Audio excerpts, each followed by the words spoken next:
Have them come upstairs. Okay, so you're all being recorded, so all you now don't turn off all your cameras and stuff like that. We want to capture this, right? We do these classes every Tuesday at noon, every single week, and we have a different topic. And I'm excited for today's, and we're going to go about 45 minutes or so. We're not going to, it's not a hard stop, right? We might a little bit lower, a little bit after. I want to make sure you guys get your Q&A done, but then we're going to kind of roll into the second phase and just talk a little bit about our brokerage and why we're growing so fast and what we like about it here. Just kind of informational, no expectations. A lot of you here are on our team. And I understand, Shaw, you're going to be our newest member. I was talking to Kim about you today. I'm glad you're coming on board. Looking forward to working with you. So we'll just kind of do a broad overview. We're going to go really fast after Greg's done and just kind of point out some of the key things that we like about our brokerage and why. So Brandon, and those of you that don't know me and Lynn, we'll introduce ourselves at the next phase. But Brandon, why don't you go ahead and take it away? Brandon's in Las Vegas. He's a good friend of mine. We've known each other for several years, met in another mastermind group. We're both part of the same brokerage now. And he's an author, just released his book, The Semi-Retired Real Estate Agent. Yeah, congratulations, Thank you. Brandon. Thank you. And that's part of the connection, I guess, where you know Greg. So why don't you take it from here, introduce him and let him go. Will you introduce yourself too? Yes. Okay, good. Just want to make sure. Just want to make sure. You're late. I'm sorry. Good to go. Go ahead, Brandon. Yep. All right. Well, good. thank you, Jeff. I appreciate that. Welcome, everybody. I hope you're as excited as I am about this class. About 4 years ago, I made a conscious decision that I was going to learn skills that would transcend just the real estate industry. I wanted to learn more about everything. And this is probably the number one skill, is the clarity of your message that I've been trying to learn. And someone who has mastered it is Greg here. And he'll tell us how important it is, not just in a book or in a magazine, even coming down to how your message can be clear on a comment on a Facebook post. But he studied under people, Bon Halbert, Gary Halbert, if you ever heard of them. He studied under some of the best. And the reason I wanted to share him with everybody here is because he did, and he's still doing some work for me that it absolutely has blown my mind. I thought I was good at writing, and then I let him look at some stuff and turn it into something, and it just has blown my mind. So Greg, thank you so much for taking the time to share your wisdom with us, and go for it. Right on. Thanks for the introduction, man, and for inviting me here. Yeah, like Brandon said, I'm a copywriter. So I've been doing this for a few years. I've studied under some of the best in the industry, John Carlton, Gary Halbert, Bond Halbert, Sean Bosler, just to name a few of them. What I'm going to do in this class is kind of show you one of the tactics that we use to, optimize your message and really make it work for you and get you some results in simple messaging. In just a minute, I'll expand on the idea of what I mean by messaging, though. But the goal of the messaging and the method that I'm going to teach you is to get new leads to identify and pre-qualify themselves, to attract new leads on almost seemingly autopilot, get people to identify themselves as prospects and address their questions without ever having to talk to you beforehand. And all of it's done through a simple framework, which at the end of this, Brandon already has a link for it, but I'm going to invite you guys to a Facebook group where I will actually give you some of the templates, or not templates, but frameworks, so that you can use this information and get started and do this right now in your business and start to see a difference. Now, essentially, as long as you follow these frameworks and what I'm teaching you here, you're basically going to be turning every interaction you have, whether it be social media, emails,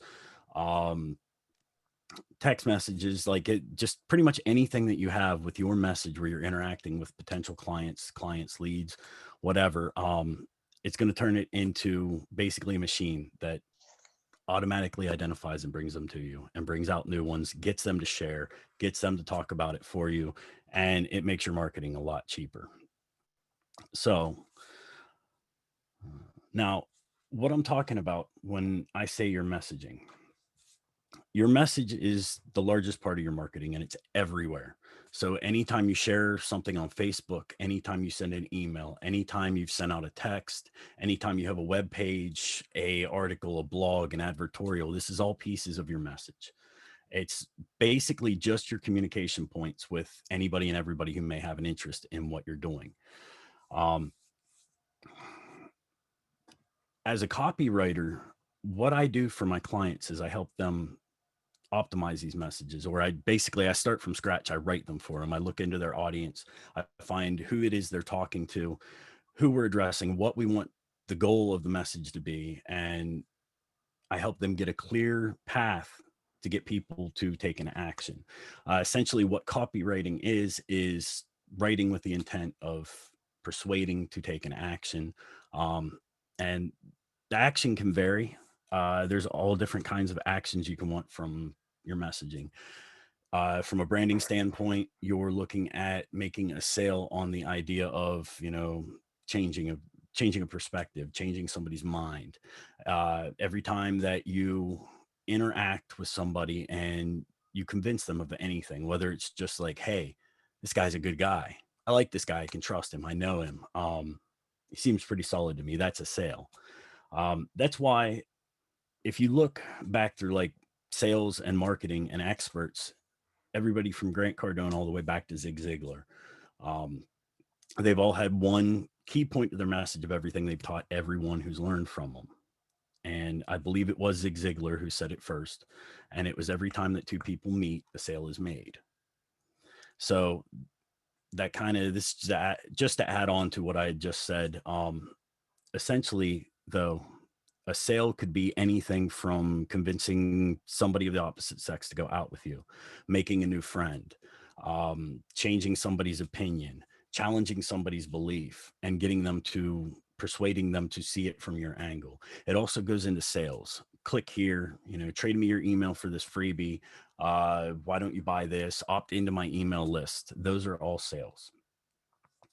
So what you want to do is take all of your messaging and turn it towards, kind of focus it. We want to get some kind of an action out of it.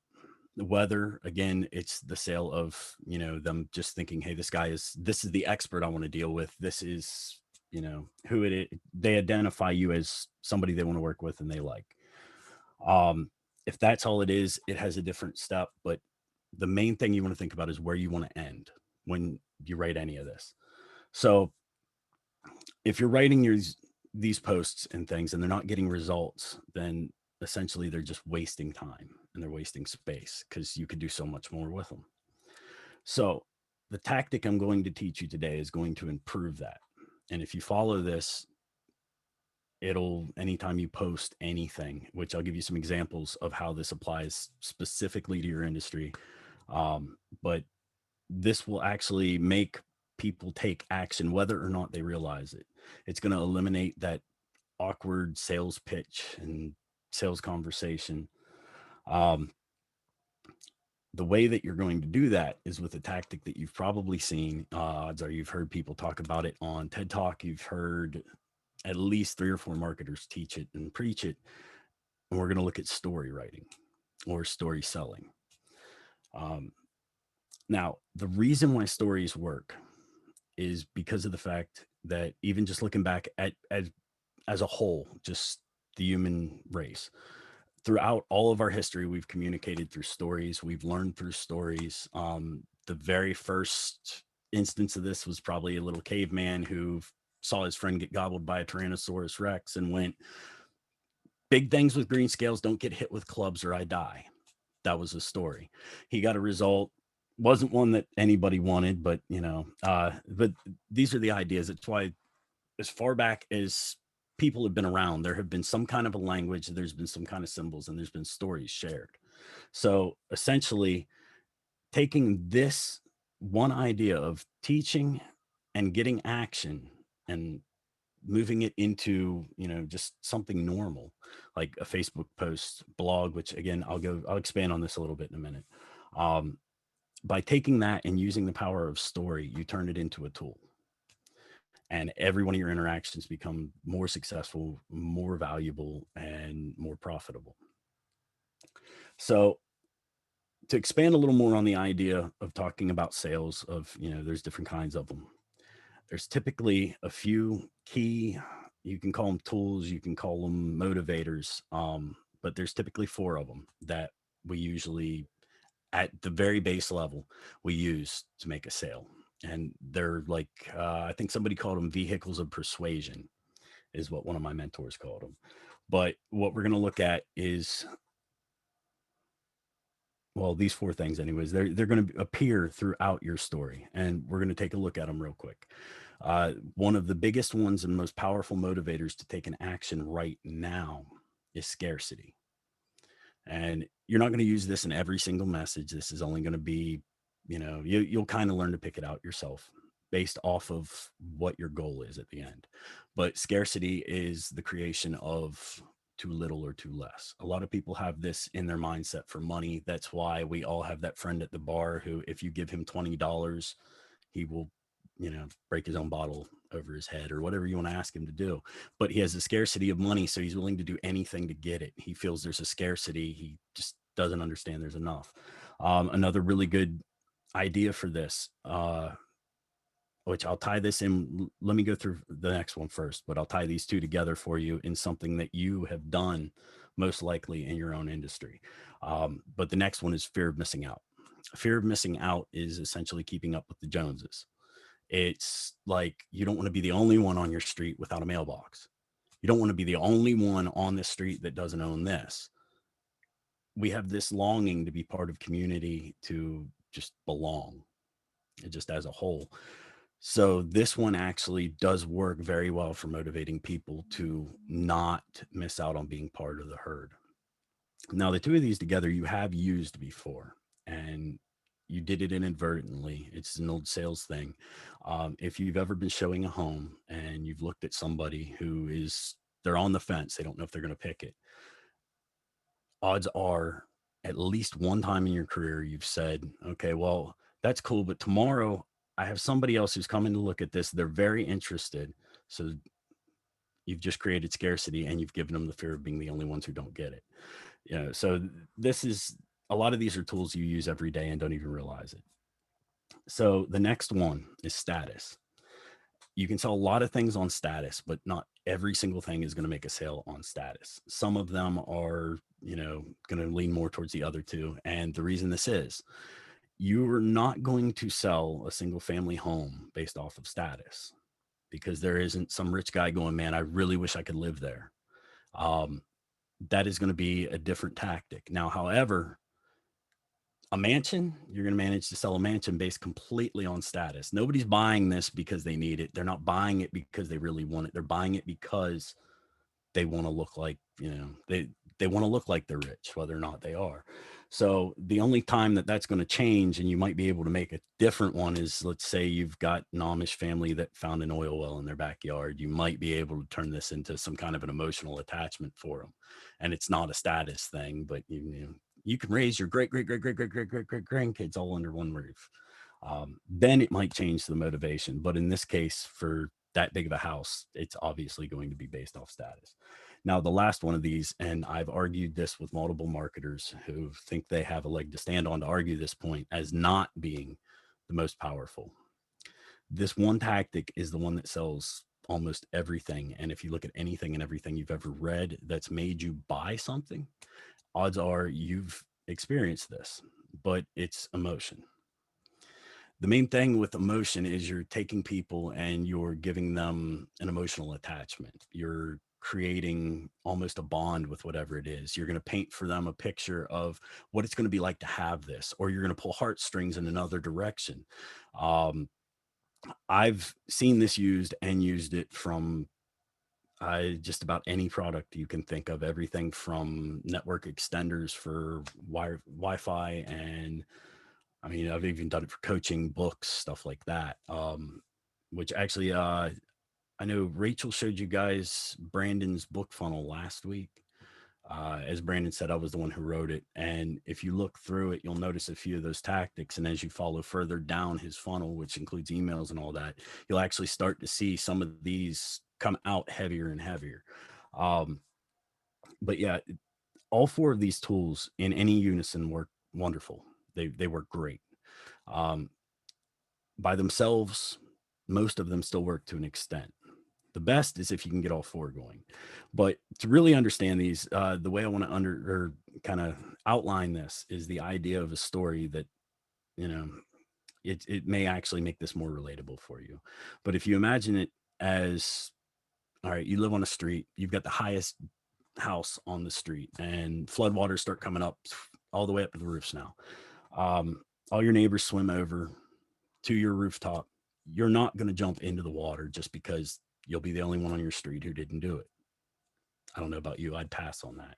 You're not going to do it because, man, this flood water is going to clear up. It's never going to happen again. It's once in a lifetime event. Scarcity. You're not going to do it because of that either. You're also not going to do it because you may impress one of the people on the roof. I don't know about you, but that's not a motivation for me. However, if the woman across the street, the little old lady who has raised you as a second mother, babysat you, and half of the people on the roof, and you've known her since you were a child, is holding on to her windowsill for dear life, trying not to get swept away, odds are all of you are going to get in the water to try and get her. So because of an emotional attachment, you risked everything. You took the action, the sale was made. So hopefully that makes sense to you guys that way. That was probably the best way I've thought of to explain it and make it understandable easily. One of the key parts to using any of those tools, though, is understanding who you're talking to, their motivation, what they want, their goals, things like that. This is just audience details. And odds are, depending on what you're selling, you can kind of isolate these pretty simply with very little, effort or research into it. As a copywriter, one of the things I do is get really deep into the research. I go beyond what you would normally know or what you would normally look at. I start to look at your audience. I look at what they buy. I look at what they enjoy, what scares them, what keeps them up at night. I go really deep into it so that I can actually almost know them better than they know themselves by the time I write your piece. To do this on your own and in these stories, you don't have to get quite so granular, but the more and deeper you go into pulling these pieces out, the more effective anything you write is going to be. And the reason being, anytime you write something that makes somebody go, oh, I've thought that, or, oh, that sounds like something I just said the other day, you've gotten into a part of their head that now they're easier to persuade. They actually, oh, this guy's just like me. Oh, this girl totally knows where I'm coming from. She's been here before. And that's, that is a key relation piece. So all that said, how do you make story work for you? Well, before you can really make it work, you have to understand the idea of writing a story and how it works best. There's obviously key elements to writing a story. And honestly, I could go on for hours and hours on the idea of story writing and all of the pieces that make it up. But what I'm going to do, because this is a very, pretty limited time, I'm going to kind of eliminate parts of them and get kind of focused. The main and most important parts to any story you're going to share is you have to have a protagonist. There has to be somebody who ends up in the end, they're going to be the hero. They're going to be, the victor. They're going to have won the golden ticket. You have to have struggle. There has to be a struggle and a problem. A lot of times you can have both. There has to be an obstacle to overcome. So, I mean, without these, it's a pretty boring story. And I'll kind of paint a picture of that versus the other for you here in just a minute. But you follow these things. You have, of course, there's usually, in some cases, you don't have to have it, but usually there's some form of an antagonist. This can be an idea. This can be a person. There's also a goal. So once you have all these pieces lined up, which I know this is probably sounding a little more complicated than what it really is. And once you actually get into doing it, it's much easier. Once you have these lined up, you'll follow what they call a story arc. And now a story arc, there's tons of them used between marketing and film, and you have seen every single one of them throughout your life. One of the best examples of it is movies. There's a reason why we all loved The Wizard of Oz. We all love Star Wars. We all love Monsters Inc., Lilo and Stitch. Every single one of these movies, whether or not you recognize it and understand it, are following the same story. They're following an arc that has been used in every single one of the top movies for, I think, since like the 20s or 30s. But it's been there. It's stories too, like books. You'll see the same arc and same patterns, follow them. They're all the same story, essentially. There's just little things that have changed. They've got the exact same variables. They've got the exact same identifiers. Everything is there. Now, what I'm going to do for you to kind of get a little bit more into these arcs is I want to use an example of The Wizard of Oz. Okay, because we've all seen it. And what we're going to do and what this arc is called is the hero's journey. And this is the one that is in almost every movie. It repeats itself constantly throughout the whole Star Wars trilogy, every set of them. They're all the same arc. And you can actually look these arcs up on Google. If you Google hero's journey arc, you'll get everywhere from a quick 5-step pattern that you follow all the way up to an arc that actually looks like a conch shell and goes in spirals, because it does get really, really deep and crazy, I guess you would say. Especially in the extent of when you think about a trilogy, they actually follow it the whole way through, and it repeats itself through the whole thing. But to give you an idea of what I'm talking about, though, think about when we first start the movie. We meet Dorothy. They're in Kansas. It's all in black and white. This is where we're introduced. She's our protagonist. Now, the first thing we meet next in line after her would be the antagonist, which is the lady on the bike her neighbor who hates her dog. And this is where we start to see the struggle form. The woman wants, she's going to call the pound on Toto. They're going to take him away. So we start to get introduced to the internal and external struggle that Dorothy's going to go through. Your internal struggle is obviously it's inside. It's some emotional something that blocks you. It's something that you can't get past. Your external struggle is the goal you can actually see. It's the problem you can see in front of you. Usually the two play together, but in this case, Dorothy runs away, right? Her main internal struggle doesn't develop until after she meets what they call, and what you call in this arc, the Oracle, which is where she meets who we later know as the Wizard of Oz. I can't remember his name at this point, but she struggles. Her internal struggle is now understanding she has to go home. She didn't want to be there. Now she does. Well, she goes home. Now we're in Oz. We have a whole new internal and external struggle. Along the way, we meet more characters that help, more supporting characters. And then we end up at the main antagonist, which is the Wicked Witch. And Dorothy has to confront one of her internal struggles there when she stands up for herself and fights. And these are the things that make up the good story. And I know I've simplified them. They're probably almost boring at this rate, but these are the steps to the goal. And what happens, and the last bit and the most important part of the hero's journey, is the transformation. At the end, she finds the Wizard of Oz. She finally has a chance to go home, and she's going to get to go home now, and the balloon leaves without her. But this is where she's confronted the main struggle you didn't even realize was there, which was her emotional struggle, that the power was in her the whole time. All she had to do was actually want it. It gets complicated when you go through the whole arc. That's why, honestly, like I try to stay away from the main arcs when I'm showing them. And that's why I didn't set up a slide presentation, because if we'd have went into that, it probably would have taken about 45 minutes just to follow the hero's journey alone. But yeah, as you go along through marketing, through everything, you're going to see multiple arcs, the most popular of which is that hero's journey, which I just took you on. The Epiphany Bridge, which is where you're actually revealing and coaching somebody towards an epiphany by letting them live vicariously through your shoes. They start to get the epiphany themselves. They see your struggle and they have a realization. Another one. Yeah, go ahead. So most of the people that are on this Zoom call with us are real estate agents. Can you give us just an example of how a real estate agent could create more business for themselves using this tactic you're talking about? Just kind of Yeah. in our mind so that we're kind of following you in that respect. Okay. Yeah, I actually, that was one of the parts right after this. What I was going to show you is, I know in real estate, it's kind of a thing that you share your win. I sold a house.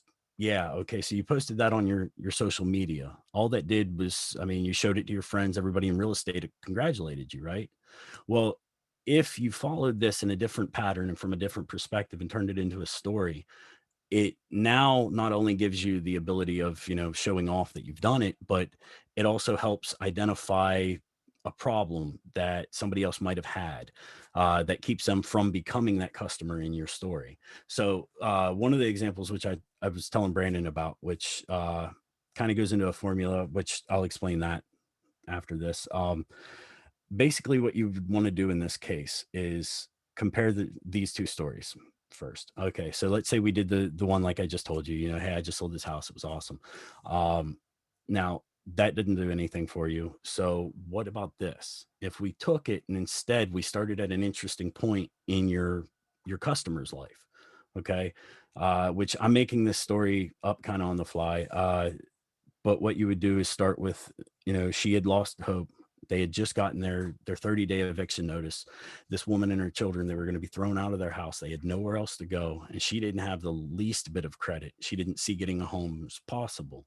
When she came into my office, we talked over it and I showed her to some experts I knew between credit and, banks that I knew that might actually take the risk on her. And when, we got her through, she's got the loan she needed. And right before closing, when we were about to secure the loan, she had a problem. She couldn't come up with the last bit of her down payment. But one of the girls in my office who specialized in grants and research has actually reached out and within a few letters has found her the grant that got her the extra $3,000 that got her down payment. And now in 3 weeks, she's already on the path to her own home. She's not going to have to worry about being thrown out of it's the forever home her and her family wanted. Now, if you follow an idea like that, where you've turned that one, hey, I won into that, which one's more interesting, really, if you were the one reading it? As far as it goes, not only is it more interesting to your friends who are also in real estate, but it's more interesting to the people on your friends list, which we'll say we did this as a Facebook post. Now, what you've told them isn't even the same story I told you. What you told them were identifying pieces that created emotional attachment. They created, a sense of belonging and hope. You've now told them that there's somebody who cares. You've told them that it is possible that even though they didn't have ideal credit, there is a chance they may be able to get a home. And you've also told them that I'm the expert you want to talk to. You've also told them I have a team that cares and we're going to do everything we can to get you in. We're going to do everything we can to find your home, get you into your home, and, give you the result you want. So you have a problem, we're the solution. So now instead of just having hey, look at me, I did this, you now have a piece of messaging, a tool that is going to identify people who have the same problem, who never would have come to you to begin with. You've also reached out and helped people that were in that group, families, people with kids. They want a home. They haven't taken the move. They don't trust a realtor, which I know in our local area, you see a lot where people will sell their homes on their own because they want nothing to do with a realtor. They don't trust them. All they're going to do is rip them off. You've just squashed that objection. So that one story just killed all the objections for your potential lead. They've just introduced you to new leads, and you've now actually got people who are going to step out and reach out to you. They're going to be like, hey, if you did this for her, is there any way you can do it for me? You've just created dialogue that wasn't there and wouldn't have been there otherwise. The other thing that this does is now, like, let's say not even your list is the ones in these leads or the ones that make up the leads. Well, all of them have friends. That's how social media works. So now you've got one, say some guy, his sister-in-law and his brother are looking for a house, or their best friend is, or his best friend's boss. Now your story is getting shared around. So instead of just being a one-time done nothing. You've just created a tool that's going to go out and do marketing for you all over the internet and all across Facebook. Greg, I just wanted to, something that just came to mind with those two different stories. Like you're essentially taking, when you post, hey, look at me, I sold another home, that is making you the hero. But then when you write that story about your client, now they're the hero. Now, not only that, I mean, they're going to be more likely to share your post with other people that showcases them and that they feel good about, where they're the hero, than if they're like, oh yeah, that was me. I was that other stat that he posted like 3 sales last week. I'm that stat this week. But like with this story, it's I just think it's incredibly powerful to those two separate things of posts and just telling that story. Even if it doesn't go into that depth, I think you have way more reach to your potential clients when they read a story like that, other than you putting here's another notch on the bedpost. Another deal done. Yeah, like, I mean, it doesn't have to be as in-depth as what I just went on that story, but anything that you put, where you put these identifying statements in, or you put something that relates to a problem that one of your potentials or people you didn't even know were your leads are dealing with, you're giving them a chance to step out and be like, okay, that's me. And that goes back into the section where I said, if you actually come from a point where you make people feel you're reading their mind or you're in their head, that's the point that they start to open up. They start to create a bond. They start to communicate back. And you don't even have to use this only for that sort of a case. You can actually use this in other ways. Like, for example, let's say a housing list or a house listing. Instead of just writing down some stats as to, hey, this place is this many feet wide, there's this many rooms, there's this much acreage around it, there's next to good schools. What you can do is you can actually turn these into things that make people want to be there and they get an attachment to them. Like, for example, you're not selling a house with a great big dining room.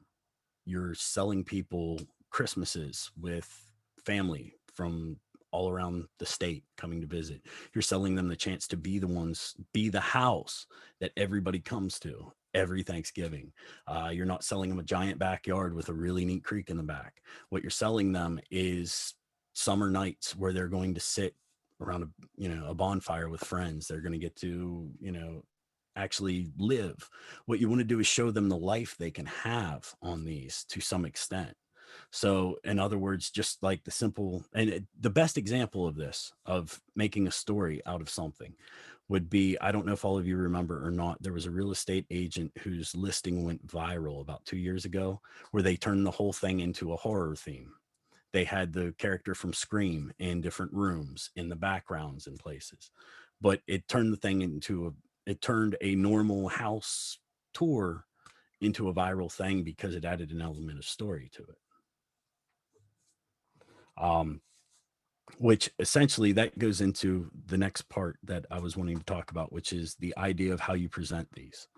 And you always want to lead with a heavy hook, something that's going to draw somebody in based off of, I don't know, something that's either going to challenge what they think, like to the extent of, you can afford this house, or, this solution can be found, or you want to, just give them, I don't know, another one that I've seen that works real well is asking a question, starting out with a question, something that makes them want an answer, creates curiosity. Then once you finish that, we go into what we call story, which it's not even just the story, it's just the bulk of your message. You would work your story in, and you would work like the example I just gave you about, the family in the house. You would work that down to the end, and at the end, you would add what you would consider your offer. Now, your offer doesn't have to be like, buy this property now. It doesn't have to be, anything really that amazing. I've used a few different tactics depending on what I'm presenting it in. If I present it in an email, one of my favorite closes is actually to skip the call to action and instead sign off with a friendly sign off and put your link, or a link to book a call with you, or even your phone number down below your name as a link. I've actually closed a lot of products and a lot of sales without ever asking people to buy anything. A call to action is good. Like, hey, if this sounds like you, or if you relate to this at all, go ahead and reach out. Let's see what we can do and make happen for you. But the key element is to turn your communication with them into something where they put themselves in the role you're talking about. That's why story works. And that's why, we push towards gearing a lot of the messaging towards stories. I've even seen it used where, for a few of my clients, I've done this, and I know a lot of copywriters who lean heavily on this idea of starting everything out with a short, maybe paragraph and a half story that starts off at a really, really high point of drama. Actually, a really good example of this is if you guys have ever seen any of the new diet stuff. I can't remember the name of this company. It's the one shot of this before bed every night. They start out where the guy's actually dying on a gurney and he's in the hospital. They're about to open up for heart surgery. That is one of the best leads because anybody in that grouping is following along. They're not wanting to be that guy. So they want to find out how he got there so they can avoid it. But that's kind of how you pre-qualify people, though. You give them something like let's say, for example, you're selling a house or you're in a market where all you do is single family homes, right? Or condos or whatever. You want to start out with something that identifies somebody who would want it. So if you're selling homes to families, small families, we would talk towards the mother because ultimately, on average in the United States, that's who's going to make the decision on the house. So we would kind of speak towards them. We would speak more through the children, through the experience. We would want to identify them or make them identify themselves as being interested in a home. Whereas for like a beachside property, you're probably not speaking just to a family. You're speaking more towards beachgoers. They're going to be people who enjoy being out on the beach, people who enjoy surfing. They're going to be people with more money. So these become like qualifying aspects and ways to identify your people and talk to them. Now, as far as it goes, one of the things that I brought to show you is a story I was working on. Brandon had written it and I'm in the process of rewriting it. And usually I don't really show off drafts because they're actually kind of messy, but this one's pretty close to being ironed out. So if you guys are up for it, I'll show you one of his stories that he's using. So let me get up that screen.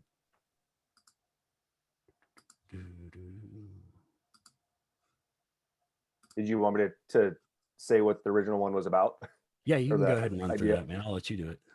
Okay, so this was I actually had a listing a few weeks ago that we closed, and the sellers actually went to OfferPad first.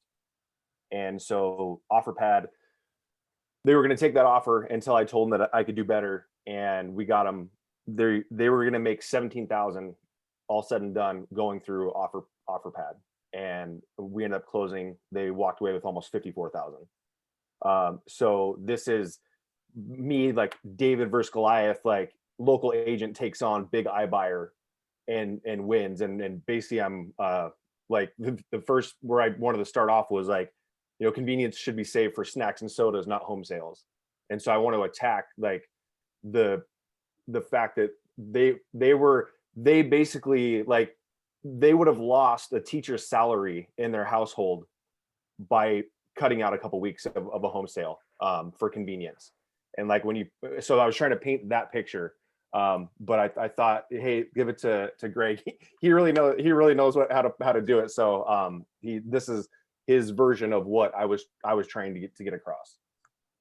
Yeah, which by the way, I'm still working on this and ironing it out. But what I chose to do with this was I changed the lead into it, the first line, which the headline was when I helped him iron out on it. I changed the lead in to make it more of an identifying statement, to let people actually, in the first section, understand what they're about to see and how it applies to them or whether or not it does, which I changed it to many home sellers get in too big of a rush to sell. They end up taking the most convenient option, an instant buyer, and 9 out of 10 times it costs them big time. So that's when I ran into his story. It starts with, if there's one thing I've learned, or one thing to learn from their story, it's this: convenience is best saved for snacks and sodas, not sales, not home sales. And I followed through his story, and I cleaned it up a little bit, changed a few things, made him a little more um not just clear, but a little easier to read. Did you want to go ahead and read your story as it is? I don't know how much time we've got left. I don't want to run forever over doing No, this. I don't think that we need to go that in depth. But just kind of giving you the idea of what it was. And another thing I want to mention too about why it's important to have someone like Greg is that when you're writing your story, you know the end already, and you can leave out things a lot. and so that's why Greg like kind of went through it, and he was asking me things that I didn't, since I know what happens. I wrote it that way, where he noticed that I left certain things out. So if at nothing else, have somebody read your stuff. Right. Yeah, I proofread a lot of stuff and change a lot of stuff. But basically what I did was I made it follow one of the arcs, and it went a little more consistently across. So when people read this and they start at the beginning, they're taken from one point in the journey, and at the end, they reach the end of it.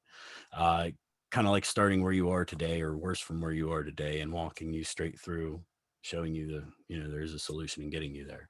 I'll let Brandon show this. I would go through it a little bit more. I see it's already 10 till now. So I don't want to eat up all the time I'd like to doing make a this. comment if I could. Yeah, go ahead. Thanks, Greg. So while you were talking, it just made me think of a property that I was working on that was an investment property. It was in really bad shape.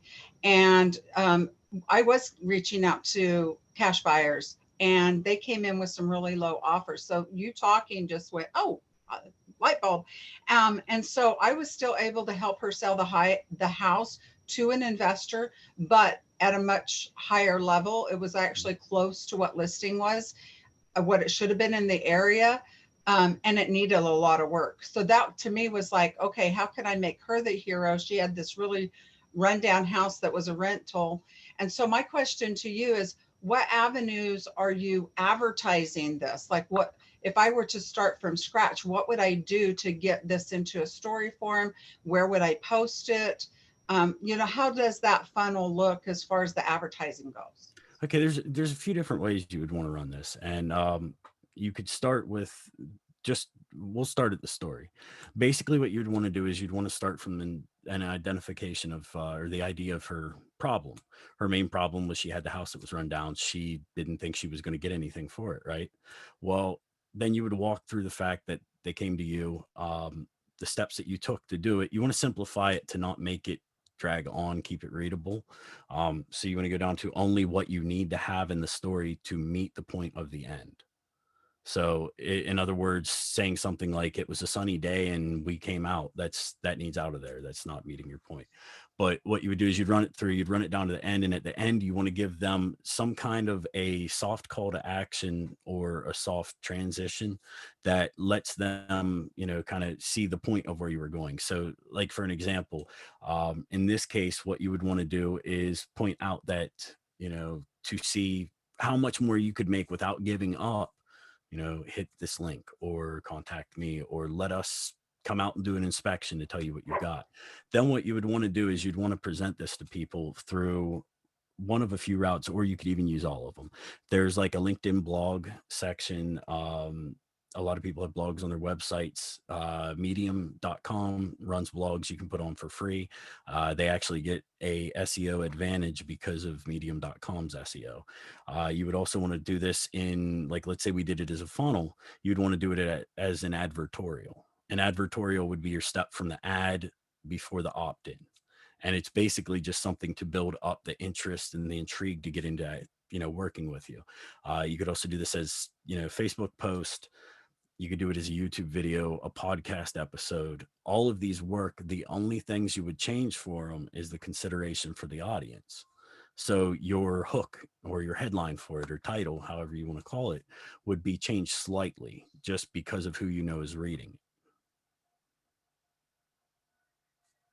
So, hey, Greg, I think that's all great. And I think figuring out where we're going to post it is the after effect. We got to learn how to write it first, right? My biggest takeaway is being purposeful on who you're writing to, who's your avatar, who's your audience, and actually outlining your post, right? Not like, hey, we sold this house, here's some cute pictures, but who's that hero? What were the struggles? Who's going to identify with that? And why might they reach out to you and say, oh, me too, or I went through something similar. I mean, people relate to people that have gone through similar experiences. That's my biggest takeaway from that, is just to kind of like outline that arc, outline the beginning, middle, and end, and the purpose of the post, instead of just the post in general nature being what you're doing. It's like, oh yeah, I got my Instagram out, I got my Facebook out, I'm doing social media, right? So that's the biggest thing. So as we wrap up here, I want anybody else that has any questions or comments to be able to participate.